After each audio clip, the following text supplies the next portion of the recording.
Yeah, yeah, yeah, yeah, yeah. Hooked on by with Byra Hook. Yeah, yeah, yeah, yeah. Yeah, yeah, yeah, yeah, yeah, yeah. Yeah, yeah. Hello, everyone. Welcome to Hooked on Bar with Barbara Hook. I'm your host, Barbara Hook.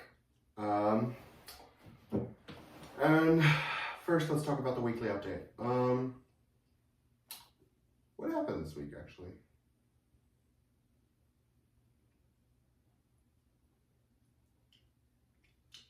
I mean, really nothing, actually. Nothing notable. So we're gonna skip the weekly update because nothing notable happened. No, I'm not talking about cops. I hate cops. Actually, let's talk about cops because I hate them so much.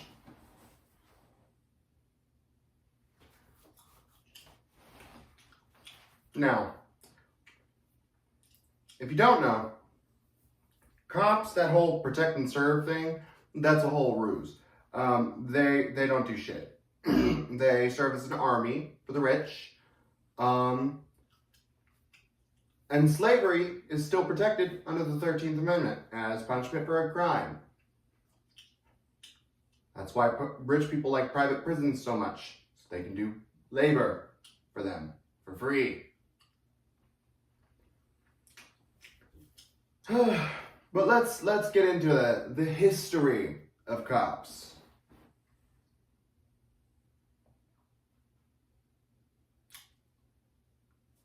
Can we load, please? The origins of modern day policing, and my source from this is directly off of the NAACP website, or National Advancement Association of Colored Peoples, I think that's what it stands for. The origins of modern day policing can be traced back to the slave patrol.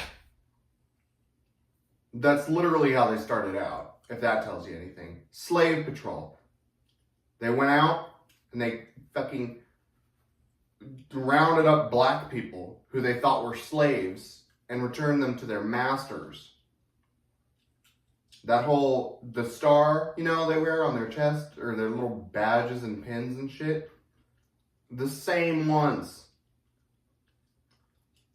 that they wore back in the day when they were slave patrollers.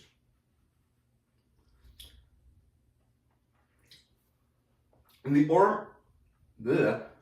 earliest formal slave patrol was created in the Carolinas in the early 1700s with one mission: to establish a system of terror and squash slave uprisings with the capacity to pursue, apprehend, and return runaway slaves to their owners. Tactics included the use of excessive force to control and produce desired slave behavior. This is the official oath for the North Carolina Slave Patrol. I, name, do swear that I will, as searcher for guns, swords, and other weapons among the slaves in my district, faithfully and as privately as I can, discharge the trust reposed as me as the law directs to the best of my power, so help me God. I'll follow the law. If you use morality as guidance if you use law as your guidance for morality and not morality as guidance for your law, you don't have morals, you follow rules. You're scared of consequences. Slave patrols continued until the end of the Civil War and the passage of the 13th Amendment. Following the Civil War, during Reconstruction, slave patrols were replaced with militia-style groups who were empowered to control and deny access to equal rights to freed slaves.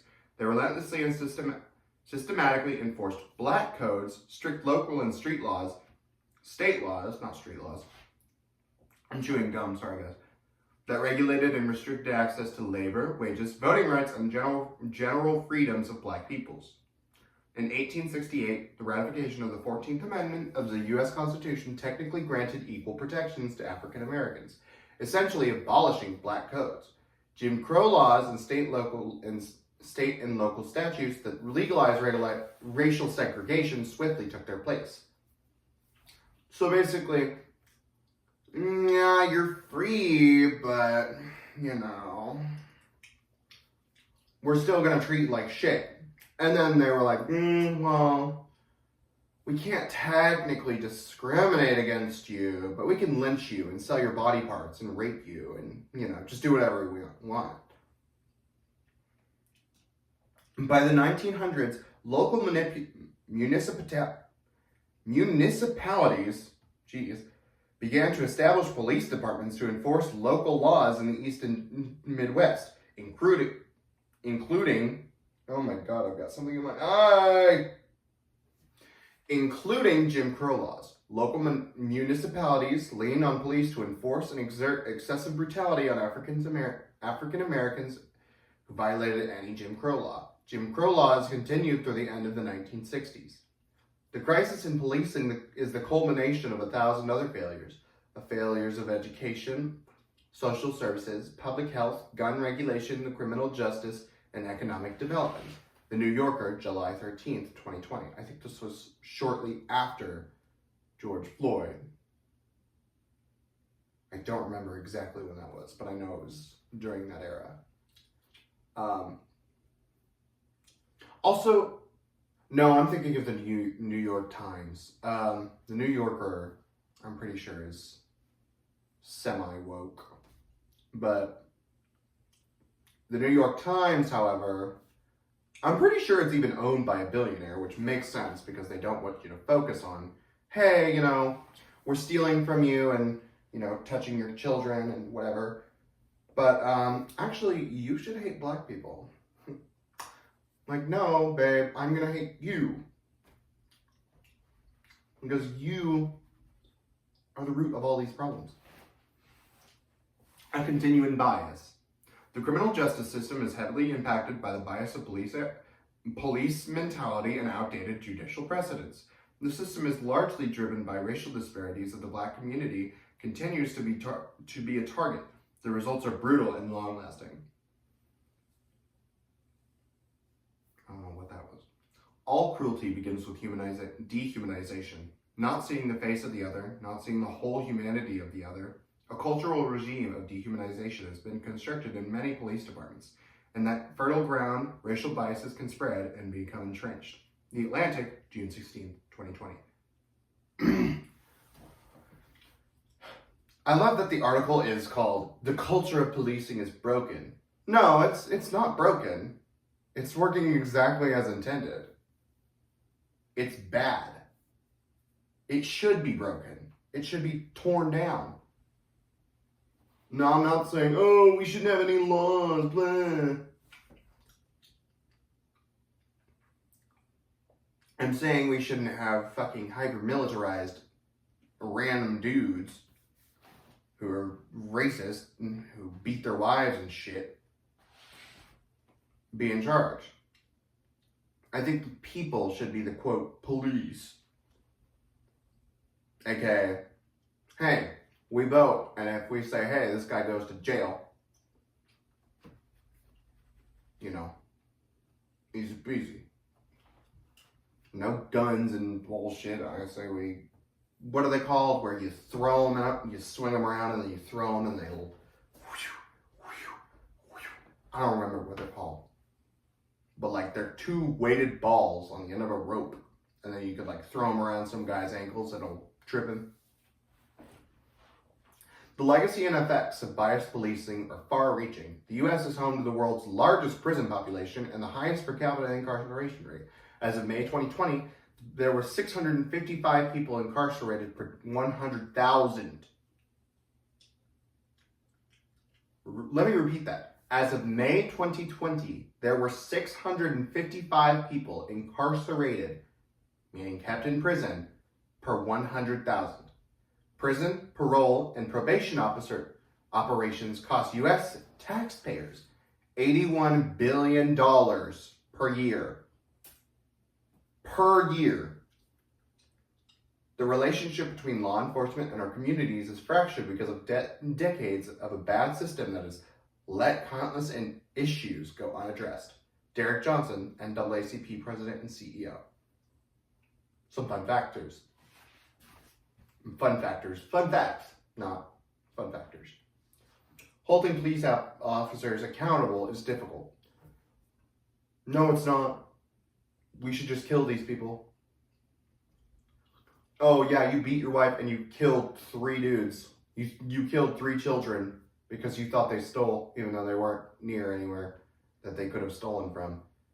You just thought they stole because they were Mexican or black or whatever.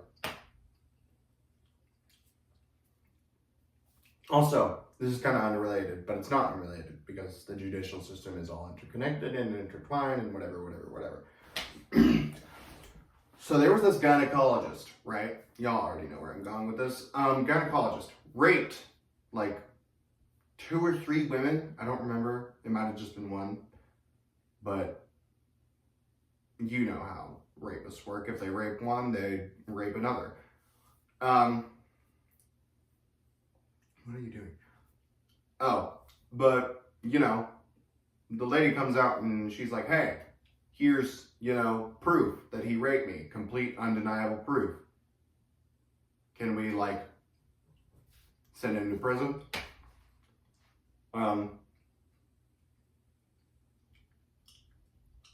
The judge says, oh yeah, I see all your proof, and he is guilty, but we're not going to do anything because he's got a promising young future, or a promising bright future ahead of him in gynecology, where he raped you, and we're going to let him rape more women.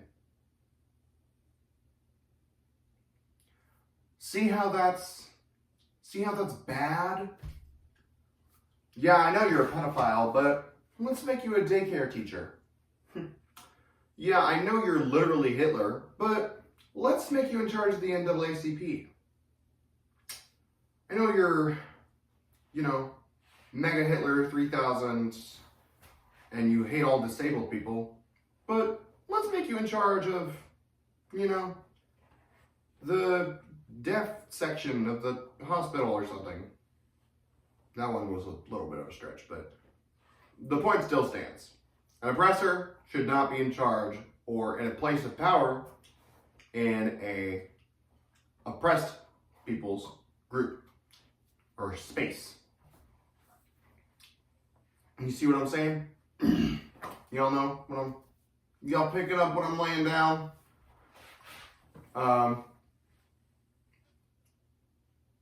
Yeah. That's why I think men shouldn't be That's why I think men shouldn't be gynecologists. There, got it out. This is only applying to straight men, by the way. Because they're fucking weird. Oh. In 2020, there were 1,021 fatal police shootings, and in 2019, there were 999 fatal shootings. Additionally, the rate of fatal shootings among Black Americans was much higher than that for any other ethnicity, standing at 35 fatal shootings per million of the population as of March 2021. Now, mind you, this is not because Black people are all criminals. You being arrested and charged for a crime does not mean you did the crime. That's called systemic racism. Oh, but actually, I know all these Black people who did the crime. Let's see. Were they starving when they stole that food?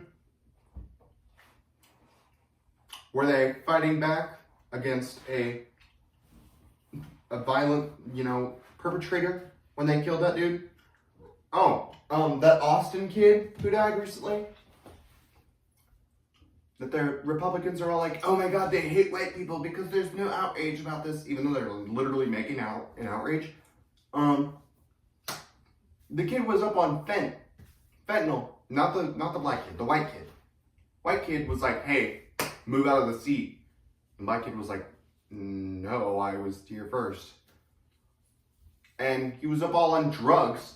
And he started, like, forcibly trying to remove this black kid from the seat that the black kid literally was just because he wanted the seat.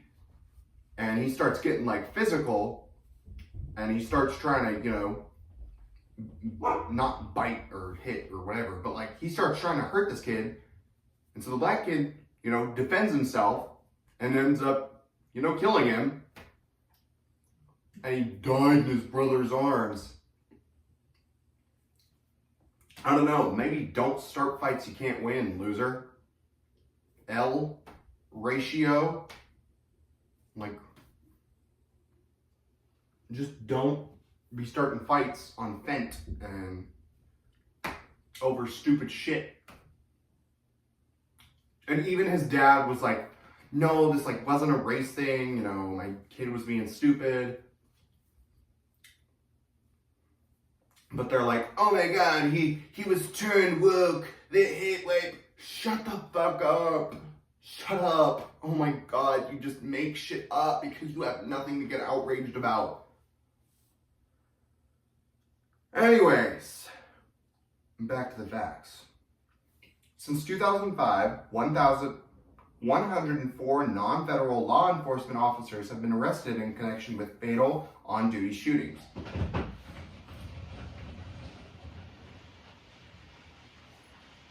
I don't know what that sound is, but basically, only 104 officers have been, arrested because they did their shit. To date, only 35 of these officers have been convicted of a crime, meaning they were arrested, but they weren't convicted. Often a lesser offense such as manslaughter or negligent homicide rather than murder. So, yeah, you killed him, but it was an accident. We can tell by the way you called him the N-word and said all black people should die and go to hell. It was an accident. No, dummy. Only 4 officers have been convicted of murder during this period and seen their convictions stand. Another 23 officers were acquitted at a jury trial, and 9 were acquitted during a bench trial decided by a judge.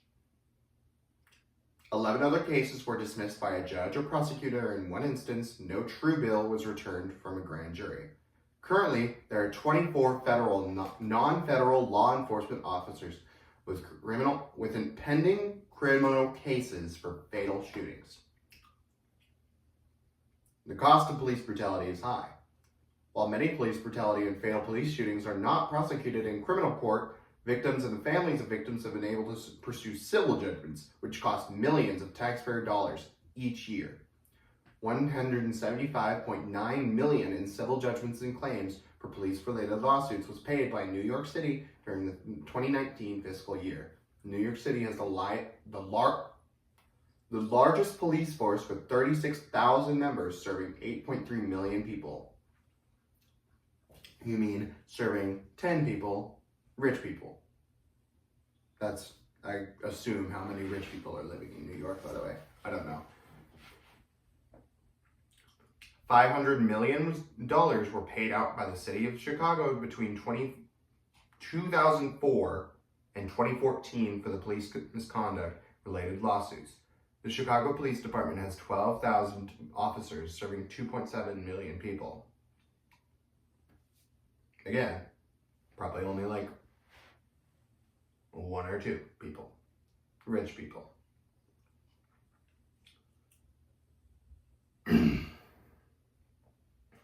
The need for a smarter criminal justice system. We advocate for smarter, positive, and results-based criminal justice policies to keep our communities safe. These policies include issues that are very important to us: treatment for mental health issues and addiction, judicial discretion in sentencing, and an end to racial disparities at all levels of the system. So yeah, it's not, oh, the system's broken, it's just a little bad. No, it's working just as intended, and it needs to be torn down.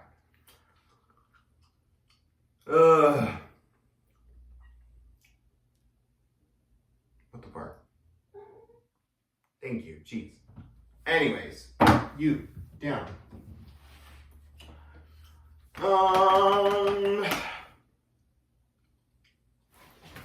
Police officers are not trained to be like, hey, calm down, you have this knife or whatever, and you're fighting with this guy, you should not be doing that. No, they're shoot first, think later.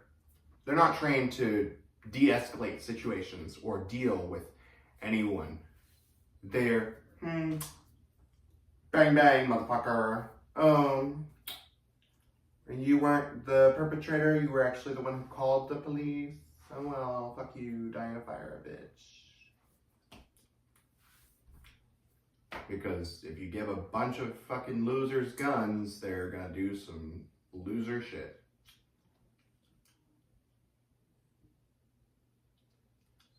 Let's go over what I have next week. Next week. It's the fair week where I am. Wow, wow, yippee, yippee, woohoo, yippee. I get to go on the fair. What are you doing? You're so fat!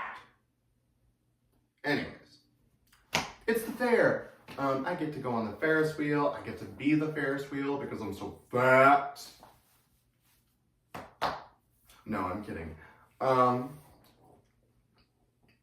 But the day before the fair starts, I have a swim meet all the way in Henderson, which is very anxious.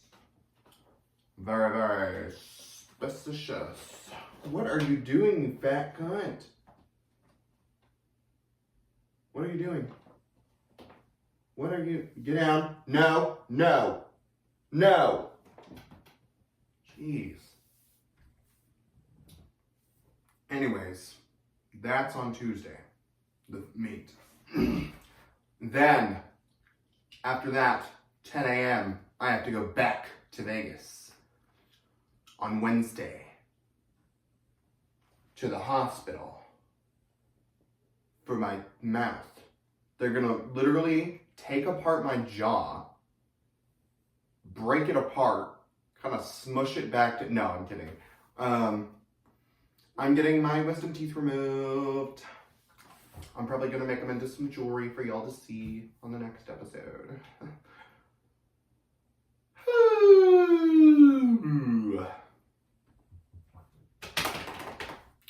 But my sister comes to visit on the next, What are you doing, Pumpkin? You finally waking up? Yeah, get up there. Hey, don't be mean. These faggots are fighting. But yeah, my sister comes, and I might, have her as a quote-unquote guest on the podcast. So that'll be much better. Anyways, this has been Hooked on Barb with Barbara Hook. Barbara Hook out.